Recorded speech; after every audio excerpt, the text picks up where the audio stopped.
Bonjour chers élèves, j'espère que vous allez très bien. Alors aujourd'hui, nous allons étudier les registres littéraires ou bien les tonalités littéraires, on les appelle aussi tonalités, ou bien parfois les registres du texte. On commence d'abord par le premier registre, le registre tragique. Alors, le registre tragique, quant à lui, suscite la terreur, ou bien la pitié, la peur provoquée par le destin fatal. Le destin fatal, c'est-à-dire un sort, le sort, inévitable, un sort inéluctable qu'on ne peut pas éviter. Dans le registre tragique, on trouve des personnages qui sont hors du commun, c'est-à-dire des personnages particuliers, exceptionnels. Comme explique ou bien montre les masques ci-dessous, donc il montre une situation désespérée, il montre le malheur, ainsi de suite. Alors, on va maintenant étudier ou bien voir les caractéristiques d'un registre tragique ou bien du registre tragique. Le registre tragique se caractérise par un univers tragique, un contexte tragique, qui est ou bien qui contient une situation tragique. Cette situation, elle est une situation sans issue, c'est-à-dire sans fin, ou bien sans ouverture, sans passage, sans échappatoire. Cette situation aussi caractérisée par l'héroïsme, nous avons le héros,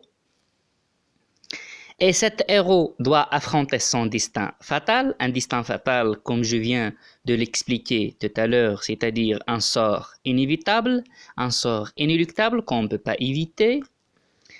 La situation tragique se caractérise aussi par une crise tragique. C'est-à-dire, la crise tragique, c'est que parfois, il y a une intervention d'une force supérieure, par exemple la force divine, Dieu, la force divine, parfois une force qui dépasse, une autre force qui dépasse le héros, par exemple une sociale, une force humaine. Le héros se trouve plutôt dans une obligation morale, donc un devoir moral pour lui, qu'il doit accomplir dans sa mission, bien sûr le héros. Le héros, il est pris par une passion, c'est pour ça on a l'emprise d'une passion, c'est-à-dire que le héros tragique, bien sûr, ne peut pas résister à une force de la passion, ou bien à la force de la passion, parce que cette passion l'affaiblit, le rendre faible et le rendre incapable de la vaincre, ou bien de ne pas continuer son devoir. L'univers tragique aussi se caractérise par un héros tragique. Le héros tragique, c'est un héros hors du commun, c'est un héros hors du commun, un personnage hors du commun qui a une grandeur d'âme. La grandeur d'âme voulait dire que le héros tragique n'est pas un homme ordinaire, mais c'est un homme exceptionnel, un homme qui garnait pourvu du sens et du devoir, du sens du devoir plutôt et de la vertu. Le héros tragique doit affronter son destin, il doit affronter son destin, doit combattre le destin.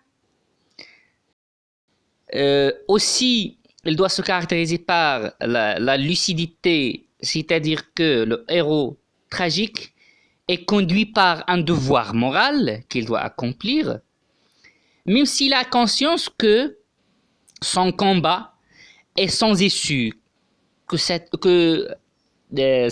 combat ou bien cette confrontation qu'il mène contre la mort, c'est-à-dire contre son destin, n'a pas une issue, n'a pas une fin. Malgré qu'il a conscience de cela, il doit continuer à battre ou bien à confronter son destin. Le héros doit être courageux et se caractérise par ce courage. Le héros tragique ne craint pas de braver les lois humaines ou bien divines. Elle doit combattre ces lois, elle doit les braver. Et elle sait déjà que malgré ce combat et malgré qu'il a déjà bravé ou bien qu'il a déjà battu le destin ou bien son destin, elle reste toujours impuissant. C'est un héros impuissant, incapable. Il ne peut pas vaincre son destin. Donc son destin, c'est la mort. C'est pour ça qu'on dit un héros impuissant. Alors pour identifier le registre tragique, c'est-à-dire pour trouver le registre tragique, définir le registre tragique dans un texte, il y a certains procédés linguistiques. Le premier procédé, c'est le lexique et les images. Le lexique, c'est-à-dire un ensemble de mots, d'expressions qui se rapportent à un même domaine lexical, ou bien plutôt à un même domaine, à une même thématique, à un même. Donc ici on parle du champ lexical et la plupart du temps ou bien souvent ces champs lexicaux se rapportent à la mort ou bien à la fatalité le plus souvent. On a aussi des images, c'est-à-dire des figures de style, comme la métaphore, l'hyperbole, les figures d'insistance comme la répétition, l'anaphore, l'énumération. On a aussi un autre moyen stylistique ou bien outil stylistique, l'exclamation et l'interrogation. On trouve dans des textes des séries d'exclamations et des séries d'interrogations. Ce sont des phrases interrogatives et exclamatives. Ces séries des phrases, ou bien, oui, ces séries des phrases exclamatives et interrogatives expriment le désarroi, expriment le dérangement, le désordre de celui qui est accablé par la situation tragique, c'est-à-dire le héros. On a aussi le troisième procédé, c'est le niveau de langue. Donc, dans un texte où il y a le registre tragique, donc on trouve souvent le langage soutenu, un langage qui est soutenu.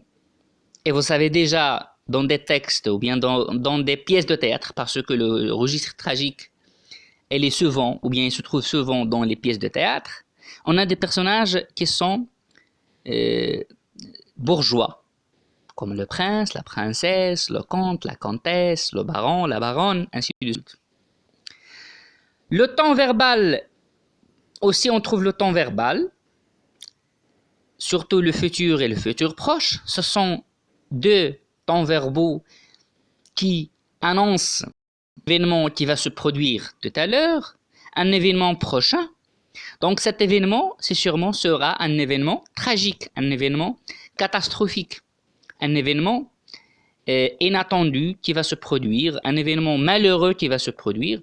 Et c'est pour ça qu'on parle de la prolepse. La prolepse, c'est-à-dire, c'est anticiper un événement qui va se produire. Cet événement, dans le registre tragique, elle est toujours tragique, c'est-à-dire malheureux, catastrophique, horrible, terrible, ainsi de suite. C'est automatiquement la mort.